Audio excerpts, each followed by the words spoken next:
والصلاة والسلام على رسول الله أما بعد فأعوذ بالله من الشيطان الرجيم بسم الله الرحمن الرحيم وليستعفف الذين لا يجدون نكاحا حتى يغنيهم الله من فضله والذين يبتغون الكتاب مما ملكت أيمانكم فكاتبوهم إن علمتم فيهم خيرا وآتوهم مما لله الذي آتاكم ولا تكرهوا فتياتكم على البغاء إن أردنا تحصنا لتبتغوا عرض الحياة الدنيا ومن يكرهن فإن الله من بعد إكراههن غفور رحيم صدق الله العلي العظيم وصدق رسوله النبي الكريم ونحن على ذلك لمن الشاهدين والشاكرين والحمد لله رب العالمین۔ گزشتہ آیات میں نکاح کروانے کا حکم دیا گیا اور ان آیات میں یہ حکم تھا کہ اگر جو نکاح کی استعداد نہ رکھتا ہو اسے چاہیے کہ وہ اپنے آپ پر قابو رکھے، اور قابو رکھنے کا ایک بڑا ذریعہ روزوں کا اہتمام ہے، اور کب تک اپنے آپ پر قابو رکھے؟ یہاں تک کہ اللہ رب العزت اپنے فضل سے ان کو نکاح کی استعداد اور استطاعت نصیب فرما دے۔ اسی کے ضمن میں غلام اور باندیوں کے بارے میں اللہ پاک نے ایک حکم دیا۔ جو مکاتب قسم کے غلام ہوتے ہیں، اصل میں غلام کی کئی ایک قسمیں ہیں۔ ایک تو غلام اور باندی وہی ہے جیسے کوئی خرید لے، غلام رہو یا باندی رہو۔ اب اگر کوئی غلام یا باندی اپنے آقا سے یہ کہے کہ میں تمہیں 10,000 روپے یا 50,000 روپے یا 15,000 روپے آپ کو اتنے مہینے میں لا کر دے دیتا ہوں، کیا آپ مجھے آزاد کریں گے؟ اگر آقا معاملے کو طے کر دے کہ ہاں آزاد کر دوں گا تو اب یہ شرعاً یہ معاملہ لازم ہو جاتا ہے، شرعاً یہ معاملہ لازم ہو جاتا ہے۔ اب اس کو آقا کو اس معاملے کے توڑنے کی اجازت اور گنجائش نہیں ہوتی ہے، یا پھر آقا ہی اپنے غلام اور باندی سے یہ کہ تم اتنے پیسے لا کر مجھے دے دو میں تمہیں آزاد کر دوں گا، اس کو کہتے مکاتب۔ اگر غلام ہے اور اگر باندی ہے تو مکاتبہ، آقا کوئی ایگریمنٹ کر لے یا غلام یا باندی خود کوئی ایگریمنٹ کر لے اس بات پر کہ اتنے پیسے اتنی تاریخ تب آپ مجھے دے دو، آپ آزاد ہو جائیں گے۔ اگر یہ معاملہ طے ہو گیا تو اب اس کو توڑنا جائز نہیں ہے، کیونکہ آزادی یہ بہت بڑی نعمت ہے۔ اسی طریقے سے غلام باندیوں کی قسمیں ہوتی ہے۔ ایک غلام اور باندی وہ ہوتے مدبر غلام، مدبر غلام یا مدبرہ باندی، اس کو کہتے ہیں مدبر غلام۔ آقا یہ کہہ دے کہ میرے مرنے کے بعد میرا غلام آزاد ہوگا یا میرے مرنے کے بعد میری باندی آزاد ہو جائے گی، جیسے ہی آقا مر جائے گا غلام باندی آزاد ہو جائے گی۔ اب یہ وراثت میں نہیں چلے گیا، ورنہ اگر غلام اور باندی ہے اور اگر مدبر نہیں بنایا ہے تو یہ پھر وراثت میں جائے گی۔ اور ایک قسم باندی کی ام ولد ہے۔ ام ولد اس باندی کو کہتے ہیں جس سے آقا کو بچہ پیدا ہوا ہو، آقا کا بچہ جس سے پیدا ہوا ہو، جس باندی سے، اس باندی کو ام ولد کہتے ہیں۔ آقا کے مرنے کے بعد وہ باندی بھی آزاد ہو جاتی ہے۔ یہ بہت ساری قسمیں ہیں۔ غلام اور باندیوں کی، ان میں ایک قسم جو یہاں قرآن نے ذکر کی وہ مکاتب، غلام کی آقا اور غلام دونوں ایگریمنٹ کر لے اتنے مہینے میں یا اتنے سال میں یا اتنے دنوں میں آپ مجھے بتاؤ، میں تمہیں پیسے اتنے لا کر دے دوں گا، آپ آزاد کر دو۔ تو اس میں اللہ رب العزت نے فرمایا کہ دیکھو تم اس معاملے میں اگر آقا ہو تو مکاتب یا مکاتبہ کے آزاد ہونے میں مدد کرو۔ مثال کے طور پہ اگر کتابت کی رقم 40,000 لکھی گئی کہ ایک سال میں 40,000 روپے لا کر دے دے تجھے آزاد کر دوں گا، اب حکم یہ ہے کہ اس میں سہولت پیدا کرو، ہو سکے تو 10,000 معاف کر دو، نہیں ہو سکے تھوڑا اور اس کی مدت کو بڑھا دو۔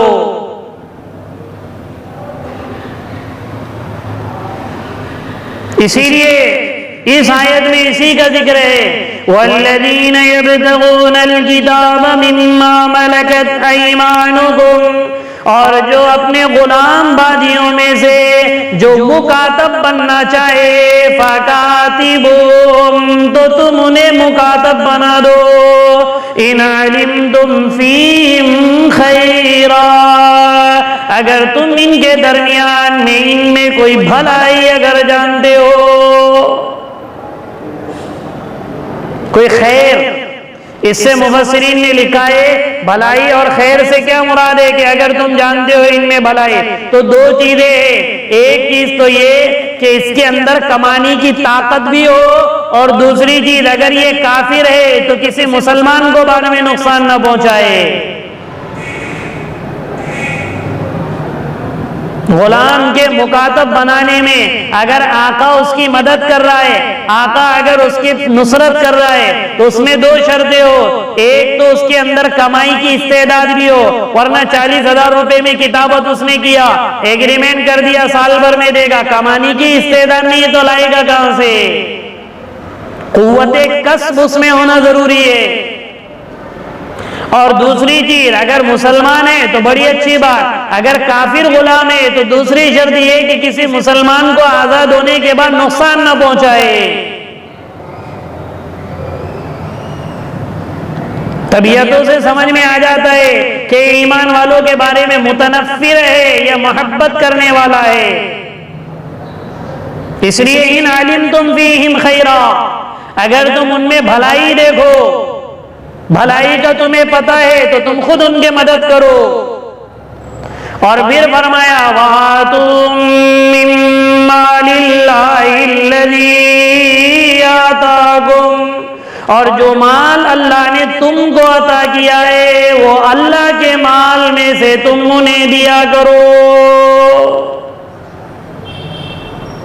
یہاں پہ مفتی محمد شفیع صاحب رحمۃ اللہ علیہ نے استدلال کیا ہے معیشت کے اصول کی طرح، اکنومی کی اصول کی طرح، بزنس اور کاروبار اور معاشیات کا جو مسئلہ دنیا میں ہے، دو عموماً دنیا میں فیل نظام چلے ہیں، ایک سرمایہ دارانہ نظام اور اشتراکیت کا نظام۔ سرمایہ دارانہ نظام کو کیپٹلزم کہتے ہیں اور اشتراکیت کے نظام کو سوشلزم کہتے ہیں یا کمیونزم کہتے ہیں۔ یہ دونوں نظام دنیا والوں نے کیا، روس والوں نے، رشیا والوں نے، دونوں نظام فیل ہو گئے۔ پہلے سرمایہ دارانہ نظام تھا، کیپٹلزم جس کو کہتے ہیں، کیا مطلب؟ مال میرا ہے، جہاں چاہو خرچ کرو، جہاں چاہو لگاؤ، کوئی طاقت مجھے لگانے سے نہ روکے، اس کو کہتے ہیں سرمایہ دارانہ نظام، کیپٹلزم۔ اور دوسرا ہے اشتراکی نظام، کمیونزم، سوشلزم، یعنی حکومت اور گورنمنٹ یا جو بھی ان کے اوپر حاکم ہے وہ حاکم ان کے سارے مالوں کو اپنے اختیار سے خرچ کرے۔ جیسا یہ مسئلہ جو چل رہا ہے ابھی آج کا سلگتا ہوا مسئلہ، یہی کمیونزم ہے کہ بھئی ان کا کوئی حق نہیں ہے کہ کتنے میں بیچیں گے، وہ ہم طے کریں گے۔ یہ دونوں نظام ظالمانہ نظام ہیں، اشتراکی نظام بھی اور سرمایہ دارانہ نظام بھی۔ اس کے درمیان میں اللہ نے اصول بتایا اس آیت میں کہ تم اپنے مال کے خرچ کرنے میں مختار بھی نہیں ہے، یعنی کلی طور پہ، اور اپنے مال کے خرچ کرنے میں بالکل بدے ہوئے بھی نہیں ہے۔ حلال جگہوں میں ہے خوب خرچ کرو، اجر کے جگہوں میں ہے خوب خرچ کرو، حرام جگہوں میں بالکل خرچ نہ کرنا، یہ پابندی اللہ کی طرف سے۔ ناجائز جگہوں میں بالکل خرچ نہ کرنا، یہ پابندی، تو بالکل پکڑا بھی نہیں ہے اور بالکل چھوڑا بھی نہیں ہے۔ اسی لیے مال کی ادائیگی میں 3 چیزیں بتائی کہ وَآتَاهُم مِّن مَّالِ اللَّهِ الَّذِي آتَاكُم، جو مال اللہ نے تم کو دیا ہے، یہ پہلے ہی بتا دیا، مال تمہاری کمائی کا ذریعہ نہیں، یہ اللہ کی عطا ہے۔ اللہ اگر چاہتا تو تمہیں فقیر اور محتاج بنا دیتا، اس لیے پہلے یہ دماغ پہ ہتھوڑا مار دیا کہ مال تمہارا نہیں ہے، یہ کس کا ہے؟ اللہ کا۔ اور پھر فرمایا من مال اللہ، اللہ کے مال میں سے دو، پورا مال نہ دو، یہ نہیں کہہ رہے سب لگا دو، کچھ لگاؤ، جہاں ضرورت ہے وہ دو، تاکہ ان کی ضرورت پوری ہو جائے۔ اور جو اللہ نے دیا ہے وہ اللہ نے اپنے فضل سے دیا ہے۔ اس لیے یہ جو دنیا میں نظام چل رہے، یہ ظالمانہ نظام ہے، کیپٹلزم بھی ظالمانہ نظام ہے، روس پورا اس میں ڈوب کے ختم ہو گیا، رشیا جس کو کہتے، پھر اشتراکی نظام آیا، سوشلزم، یہ بھی ختم ہو گیا۔ اب دنیا سمجھ گئی کہ اب کیا کیا جائے، کہ کچھ اختیارات میں لے لو، کچھ ان کے حوالے کر دو۔ یہ اصول اسلام میں ہے، نہ بالکل سرمایہ دار آدمی رہے، نہ بالکل اشتراکی نظام میں رہے۔ ہاں کچھ مال پہ پابندیاں ہے، کچھ مال پہ نہیں، یعنی خود پہ یا حلال جگہوں میں یا نیکی کے کام میں کر رہے تو بے دریغ لگاؤ، حرام جگہ میں پابندی ہے، جائز امور میں حد سے آگے نہ بڑھو، پاجامے سے باہر نہ ہو جاؤ، پیسہ اللہ نے دیا تو حدود میں۔ ہاں دین کا کام ہے پھر خوب لگاؤ، جائز امور ہے حد میں لگاؤ، ناجائز امور ہے 1 روپیہ بھی نہ لگاؤ۔ یہ قانون اللہ نے پورا اصول بتایا۔ اسی اصول کے لیے تحت اگلی آیت میں اللہ رب العزت نے ایک زمانے جاہلیت کی بری رسم کا ازالہ کیا۔ زمانے جاہلیت میں کچھ لوگ یہ کیا کرتے تھے کہ باندیاں خرید کر لاتے تھے اور ان کو دھندے پر لگا دیتے تھے، خوبصورت عورتیں خرید کر لا لینا اور ان کو کمائی کا ذریعہ بنا دیتے۔ جب اسلام آیا، کچھ باندیاں جب مسلمان ہوئی تو انہوں نے اس سے اپنے آپ کو منع کرایا، تو بعض ظالم لوگ اگر اس پر آمادہ کر رہے تھے، دنیا میں جتنے بھی نچوانے والے ہوتے اور زنا کے اڈے آباد کروانے والے ہوتے، اس میں جتنی بھی عورتیں رہتی سب مظلوم رہتی، کسی کو شوق نہیں ہوتا اپنا جسم بیچنے کا، کسی کو شوق نہیں ہوتا ہے کسی غیر مرد کے ساتھ رہنے کا، مجبوریاں اس پر ڈالتی ہے، مجبوریاں اس کو لاتی ہے، اور پھر مال کے رکھنے والے اسی مجبوریوں کا فائدہ اٹھاتے ہیں، جس کو بعد کے آنے والی نسلوں میں وہ بھگتتے۔ اسی کا یہ ازالہ کرایا اللہ نے، وَلَا تُكْرِهُ فَتَيَاتِكُمْ عَلَى الْبِغَاءِ، اور تم اپنے باندیوں کو گناہ کرنے پر، فحاشی کرنے پر مجبور نہ کرو۔ إِنَّ رَدْنَا تَحَصُّنَا، خصوصاً اس وقت جب کہ وہ خود پاک دامنی چاہے، خود جب وہ پاک دامنی چاہ رہی ہے، خود چاہ رہی ہے کہ میں گناہ میں، ایک تو اس کی اجازت ہو تب بھی گناہ کروانا ناجائز ہے، تو جب وہ خود نہ چاہے تو ڈبل گناہ ہے۔ دلال قسم کے جو لوگ ہوتے ہیں نا، دلال، گناہ میں معاون بننے والے بہت بڑے مجرم ہوتے، اور کس کے لیے کرتے؟ لِتَبْتَغُوا عَرَضَ الْحَيَاةِ الدُّنْيَا، تاکہ تم دنیاوی زندگی کا کچھ نفع تلاش کر لو اور چاہ لو. کچھ پیسے مل جاتے, اس کا کام بن جاتا اور اس کے جسم فروشی کا کاروبار شروع ہوتا, اسے پیسہ مل جاتا. ہاں اگر کوئی باندھی ہے, ایسی باندھی جس کا آقا ہی کافر ہے اور یہ مسلمان ہو چکی ہے, اور زبردستی سے اگر وہ زنا کروا رہا ہے, تو پھر اللہ نے فرمایا وَمَن يُكْرِهُنَّ فَإِنَّ اللَّهَ مِن بَعْدِ إِكْرَاهِهِنَّ غَفُورٌ رَحِيمٌ.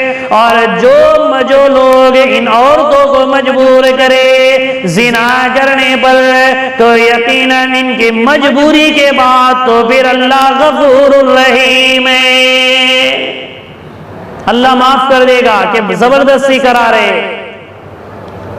تو اگر معاملہ ایسا ہے, کوئی عورت نہیں چاہتی ہے کہ میرا جسم بیچے, لیکن اگر کوئی کروا رہا ہے تو ایسے دلال کو تو گناہ ہے ہی, لیکن وہ عورت باندھی مجبور ہونے, آج کے زمانے کی آزاد عورتیں نہیں.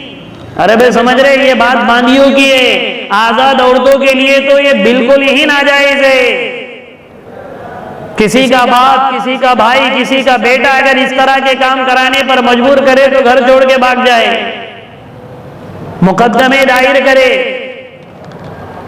یہ مسئلہ باندھی کا ہے. باندھی چونکہ آقا کے پاس سے بھاگ نہیں سکتی, پھر بھی اگر وہ زنا پہ مجبور کرے دوسرے کے ساتھ, تو وہ گناہ سے توبہ کر لے گی تو معاف ہو جائے گا, کیونکہ اللہ غفور الرحیم ہے, وہ نہ چاہتے ہوئے بھی اس میں ملوث کر رہا ہے. اور پھر اگلی آیت میں فرمایا وَلَقَدْ أَنزَلْنَا إِلَيْكُمْ آيَاتٍ مُبَيِّنَاتٍ وَمَثَلًا مِّنَ الَّذِينَ خَلَوْا مِن قَبْلِكُمْ وَمَوْعِظَةً لِّلْمُتَّقِينَ. اور ہم نے نازل کیا تمہاری طرف واضح اور کھلی کھلی آیتیں, اور تم سے پہلے لوگوں کی مثالیں اور کہانیاں تمہیں واقعات سنائے. وَمَوْعِظَةً لِّلْمُتَّقِينَ, اور یہ عبرت اور نصیحت ہے اللہ سے ڈرنے والوں کے لیے. جن کو اللہ کا ڈر ہے ان کے لیے نصیحت ہے, جن کو اللہ کا ڈر نہیں ہے ان کے لیے گناہ کرنا ایسا ہے بڑے بڑے گناہ جیسے سر میں سے جو چلے گئے. لیکن جو اللہ سے ڈرنے والے ہوتے, وہ بدنگاہی بھی اگر ان کے ہو جاتی ہے تو وہ اپنے اوپر کچھ چیز کو مسلط کر دیتے کہ اگر مجھ سے بدنگاہی ہو گئی تو میں 10 رکعت نفل پڑھوں گا, اگر مجھ سے بدنگاہی ہو گئی تو 200 روپے سستا کر دوں گا, مجھ سے اگر بدنگاہی ہو گئی تو میں روزہ رکھ دوں گا. نیک لوگ تو اس طرح اپنے آپ کو گناہوں سے بچاتے. اللہ عمل کی توفیق عطا فرمائے. کل تفسیر نہیں ہوگی, ڈائریکٹ سنیچر کو ہوگی انشاءاللہ. اللهم لك الحمد كله ولك الشكر كله ولك الثناء كله ولك الخلق كله وإليك يرجع الأمر كله بيدك الخير كله إنك على كل شيء قدير. اللهم صل على محمد وعلى آل محمد كما صليت على إبراهيم وعلى آل إبراهيم إنك حميد مجيد. اللهم بارك على محمد وعلى آل محمد كما باركت على إبراهيم وعلى آل إبراهيم إنك حميد مجيد.